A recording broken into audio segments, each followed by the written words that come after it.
I actually don't know the geopolitical angle right now on Mount Kailash. I believe you're not allowed to go there as a tourist anymore. Yeah. And also Kailash is one of the peaks where you cannot climb to the top, because all the religions which consider Kailash as divine, so it's the standard belief that you are not to climb to the top. So there's no mountaineering also allowed in Kailash. So you can climb the Everest, which is a taller peak. Kailash, no. There's only a limit till which you can go, and then you can do circumambulation, pradakshina and all that. What do you think is actually up there? What will you be able to physically see Shivji, because they say it's the abode of Shivji and Parvati Ma? So what do you mean by physically seeing a devata?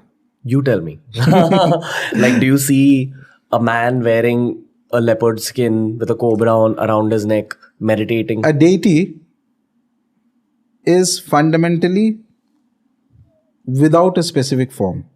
It's an energy. It is no physical presence. Okay. So like you and me, we have a physical solid presence. So a devata is not something that has a physical solid presence.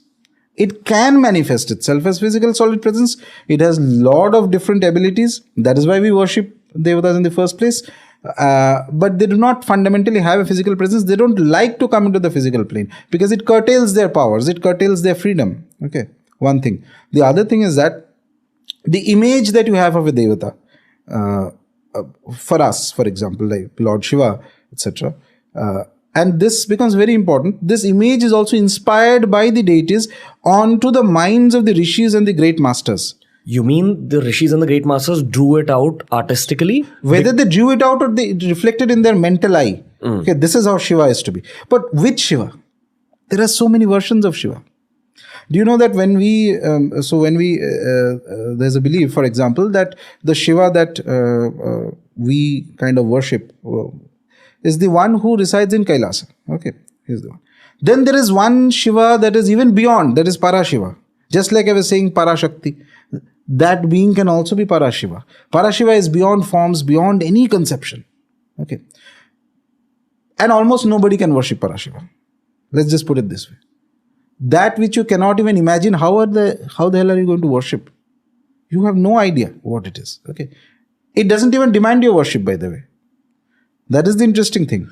What is it up to? Nothing in its own delight. It's just in a format of ecstasy. For lack of better words. Because we can't describe in words what it's up to. From there, we have the Shiva who is in Kailash. Okay, Lord Shiva, whom we worship. So he is, the scriptures mention that he is one of the ones who called the Srikanta Rudra. Okay, he's one of the forms of Rudra. So in, for example, as I was just now mentioning in Kashmiri Shaiva philosophy, they believe that in Satya Yuga, one form of Lord Shiva appeared, which is the Swachhanda, they call him Swachhanda Bhairava. He had 18 arms and certain manifestations and certain figures. He came and he gave the Shiva Tantra to the world. It's like the philosophical path of worshipping Shiva, which can benefit the world. Okay. And then this knowledge was also lost for some time. Then again in Kailash, Srikanta Rudra came. He called Rishi Durvasa one day and he told him that I am giving you this knowledge. You disseminate this knowledge into the world of men so that it benefits them. So from there, multiple lineages of Shiva came out. Okay. So there was 3 primary philosophical manifestations of Shiva came out, which is that one is they call the Shaiva Siddhanta, which is today popular in South India, where it's a dualistic worship. Okay, so dualistic means there is the devata you worship and you are here. There is always a difference between the two. Okay, so that is dualistic. Then there is the these were given through the Agamas. Agamas are shastras, texts which have come. Agama means something that has come earlier. Okay, so 92 Agamas were given. Of these, there were Shaiva Agamas, there were Rudra Agamas. Rudra Agamas is how to worship Rudra. So, equation with Rudra has to be partially monistic, partially dualistic, which means, it's very interesting, which means that there is a duality. You are not him, but there is some connection also. There is, at one point, you are also like him. Okay, this is called as partially dualistic, partially monistic. And then the third set of Agamas, which is Bhairava Agamas. Shiva in his form as Bhairava, he is monistic. Monistic means eventually you will become the state what is called Bhairavoham. You are Bhairava.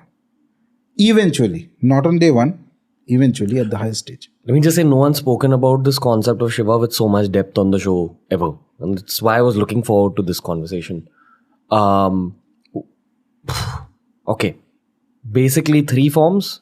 No, there are more forms of Shiva. I am just giving the large format of it. Okay. You're also kind of explaining how to evolve yourself as a human to absorb it. You're explaining it from that perspective. And also to tie it back to the previous point from where this came out, this stream of conversation. So each of these forms has its own depiction. Dhyana. Bhairava has a particular form. Okay. He is terrifying. Shiva is Shanta. He's very calm. And there is the format which is worshipped in South India and a lot of places. Somaskanda, where Shiva is there, Parvati is there, 2 children are there. It's family man. Okay. Very happy family man sitting down. You are worshipping. Just Bhairava is just the opposite, sort of. The ferocity is there. He holds a Trishula. He's like somebody who's in a terrifying form. Okay. The word Bhairava itself has various meanings. One of the meanings is that he's a little terrifying.